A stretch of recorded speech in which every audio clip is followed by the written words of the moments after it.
Hello friends, travellers ट्रेजरमध्ये आपलं अगदी मनापासून स्वागत. आज आपण आहोत कोकणातल्या एका अगदी शांत, निवांत आणि स्वच्छ अशा समुद्रकिनाऱ्यावर. हा सुंदर समुद्रकिनारा कुठला आहे ते तर मी सांगणारच आहे, पण हा व्हिडिओ बघता बघता तुम्हाला कदाचित लक्षातही येईल की हा समुद्रकिनारा कुठला आहे.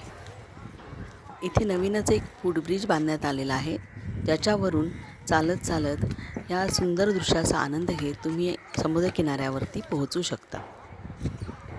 समुद्राचं पाणी इथं थोडंसं आतमध्ये आलेलं आहे, ज्या ठिकाणी तुम्ही कयाकिंगचा सुद्धा आनंद घेऊ शकता. कयाकिंगसाठी 200 ते 300 रुपये पर हेड असा साधारण चार्ज इथे घेतला जातो. या बंदरावरती अगदी फ्रेश नुकतेच आणलेले असे ताजे मासे तुम्हाला इथं मिळू शकतात.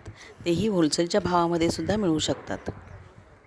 इथून जवळच असणारे निवती भोगवे हे बीचसुद्धा अगदी छान असे बघण्यासारखे आहेत. बरोबर ओळखले तुम्ही, हा वेंगुर्ला बीच आहे.